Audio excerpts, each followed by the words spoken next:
नमस्कार मित्रों। आज चिंतन में वाणी का प्रभाव। मन की स्थिति का प्रभाव सारी देह पर पड़ता है। इस प्रभाव को यदि सूक्ष्म रूप में देखना हो तो उसे वाणी के साथ जुड़े हुए रहस्यमय कंपनों के साथ आसानी से देखा समझा जा सकता है।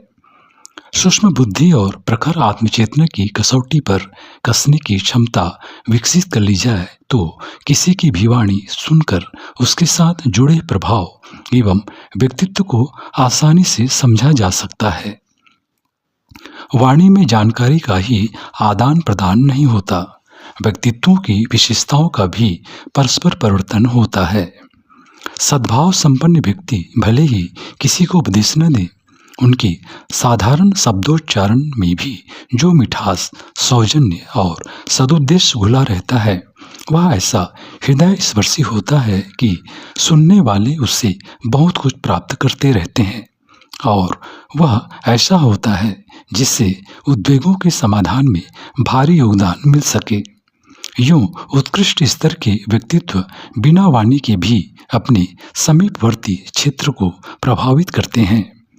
उनके नेत्रों की ज्योति एवं चेहरे पर बनने वाली भाव भंगिमा एवं समस्त शरीर से निकलने वाली तेजोवलय उष्मा सहज ही अपना काम करती रहती है और संबंध वातावरण को प्रभावित करती है।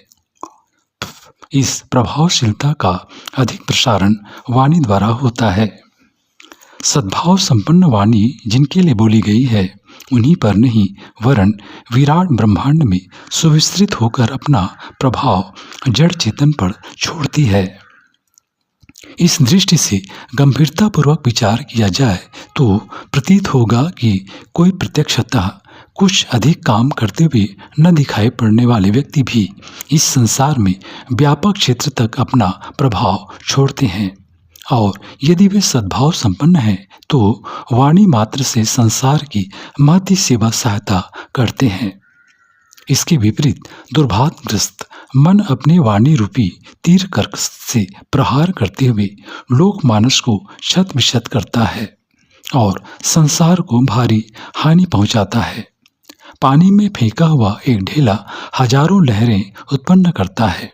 इसी प्रकार शब्दोच्चारण के साथ अंतरिक्ष में प्रवाहित होता हुआ व्यक्तित्व अपनी सुगंध दुर्गंध से व्यापक क्षेत्र को प्रभावित करता है।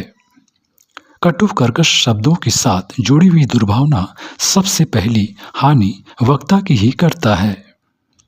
उग्र मना स्थिति काया का सारा ढांचा ही लड़खड़ा कर रख देती है। वाणी के साथ जब वह भूकंप विस्फोट की तरह प्रारंभ बाहर निकलती है तो उससे बाहरी क्षेत्र ही धूल धूमयुक्त नहीं होता, वरन वह विस्फोट स्थल भी क्षत विक्षत होता है।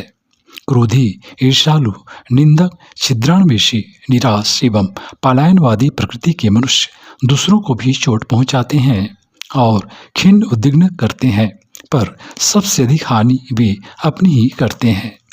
दुर्भाग्यग्रस्त मना स्थिति वाले व्यक्ति को देर सबेर में शारीरिक और मानसिक रोगों का शिकार बनना ही पड़ता है।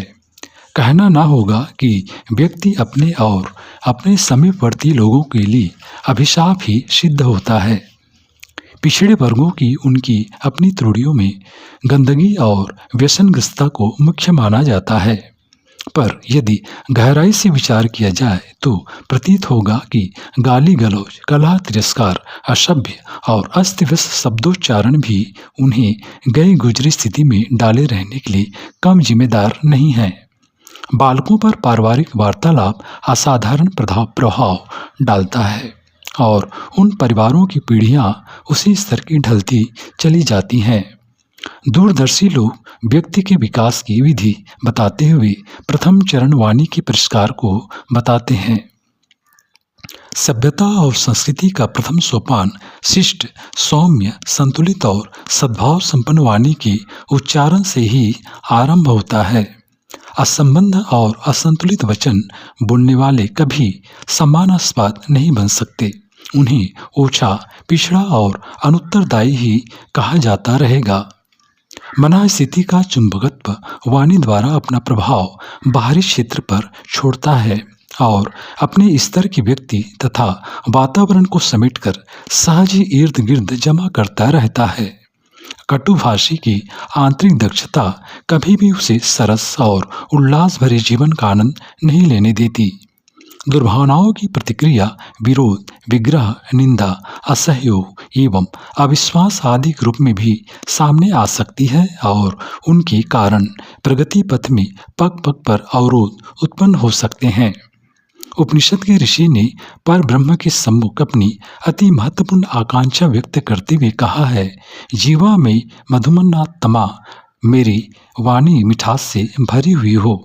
सचमुच यदि कोई मधुर वचन बोलने का अभ्यास कर ले तो प्रगति पथ के अनेक अवरोधों का सहज ही समाधान हो सकता है।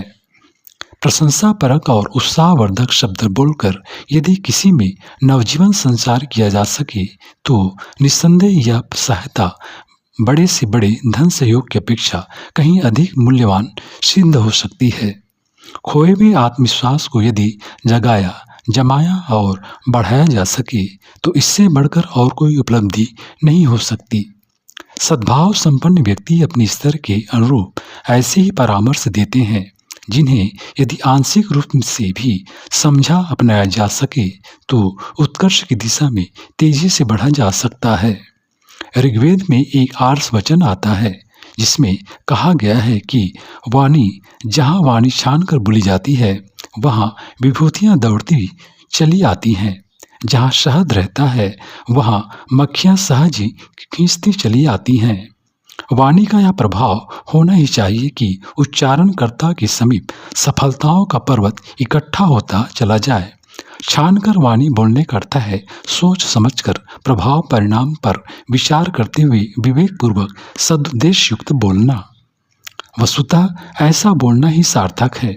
कटु और विद्वेष युक्त भाषण से तो मौन रहना अथवा मूक हो जाना अधिक उपयुक्त है। भगवान ने कान दो दिए हैं और जीव एक। इसका अर्थ है हम सुने अधिक, बोले कम।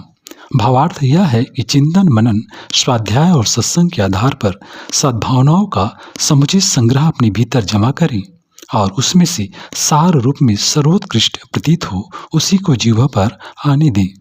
जीभ में अमृत भी है और विष भी। विषपान करने वाले मुख के रास्ते ही उसे भीतर ले जाते हैं। दुर्भावनाग्रस्त, संस्कार रहित वाणी को भी विष कहा गया है।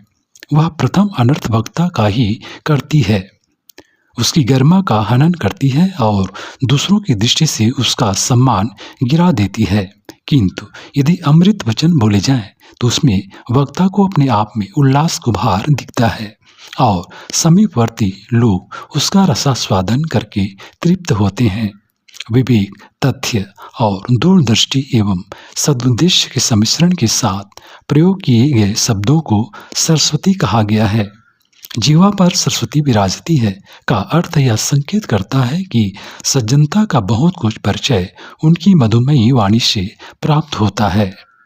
कामकाजी बातों की अतिरिक्त जहाँ भावोत्तेजक एवं विचार परिष्कार की दृष्टि से जो भी वार्तालाप किया जाता है वह वस्तुतः जप का ही एक प्रकार है।